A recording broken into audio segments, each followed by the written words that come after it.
kuzungumza hapa.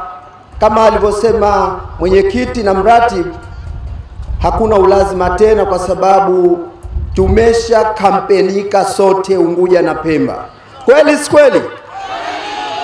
Sasa hivi tuko katika kujiburudisha na kuwafahamisha wale ambao bado hawajafahamu miongoni mwa wananchi wa Zanzibar. Kama mnakumbuka, ndugu wananchi, mgombea wetu amewekwa namba 7 katika karatasi ya kura. Mnafahamu hilo?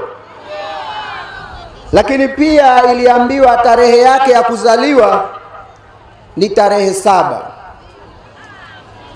Nchi hii imenajisiwa katika mambo ya rushwa na ufisadi, lakini pia imetokomea katika ukosefu wa maadili. Nchi yetu imekuwa ikididimia katika mambo ya maadili.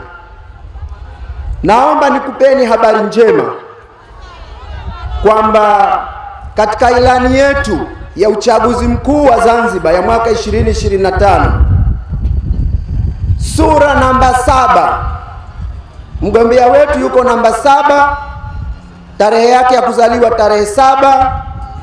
Sura namba 7 inazungumzia utamaduni, maadili, sanaa na michezo.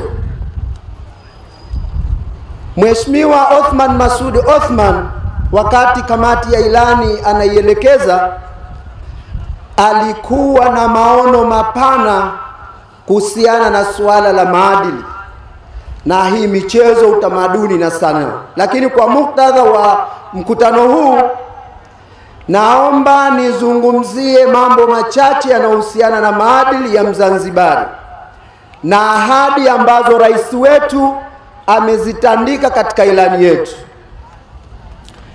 Waliopita nyuma yangu walizungumza kwamba maadili yamekosekana Zanzibar. Wataalamu wa maadili wanasema kwamba kipimo cha maadili, kipimo binafsi cha maadili ni mambo 4. Ukitaka kujitambua kwamba wewe ni mtu wa maadili, jiulize mambo 4, je, unayo? La kwanza, uaminifu. Mwenyekiti wetu wa mkoa kalizungumza vizuri kuhusu wa viongozi waliopo sasa hivi na uaminifu. Je, viongozi wa sasa hivi wana uaminifu? Hawana. Suala la pili la kujitathmini kama wewe ni mtu wa maadili ni suala la uadilifu. Uadilifu ni pale unapotoa haki ya mtu hata kama mwenyewe hajui ile haki kwamba ni ya kwake. Ni moja katika vipimo vya uadilifu. Ni kwamba kama binadamu hakuoni, Mungu anakuona. Je, viongozi wa sasa hivi tulionao katika serikali wanajua kwamba Mungu anawaona? Hicho ndio kipimo cha pili cha maadili. Lakini kipimo cha tatu ni kutimiza ahadi, promise keeping. Je, viongozi wetu wa sasa hivi wanatimiza ahadi? Hicho ni kipimo cha tatu cha maadili. Na cha mwisho kabisa ni kutokuiba. Kutokuiba, do not steal. Je, viongozi wetu wa sasa hivi hawaibi?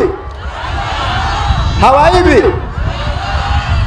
Hayo ni mambo 4 ambayo yanamfanya mtu binafsi au serikali kujitathmini kama inafuata maadili. Ukitoa maadili na ustaarabu na desturi za Mzanzibari, hata haya maadili ya kitaaluma yamekosekana katika nchi yetu, na ndiyo maana serikali inaenda hivi ilivyokuwa inaenda. Sasa mgombea wetu alitupa ahadi 4 za kuziweka katika ilani yetu. Alisema pindipo ACT Wazalendo itaongoza serikali hii na yeye akiwa rais, suala la kwanza muhimu katika maadili, atahakikisha kwamba anaimarisha malezi ya watoto katika ngazi ya familia kwa kufuata silka za Mzanzibari. Hilo tunalitaka, hatulitaki? Tunalitaka. Suala la pili akasema mitaala yote ya elimu kuanzia chini hadi vyuo vikuu yatajumuisha mafunzo ya maadili kwa watoto na watu wazima, kwa sababu watoto wa leo ndio watu wazima wa kesho. Tunalihitaji, hatulihitaji? Tunalihitaji. La tatu akatuambia tuwaahidi wananchi kwamba atahakikisha anaunda chombo maalum cha kusimamia maadili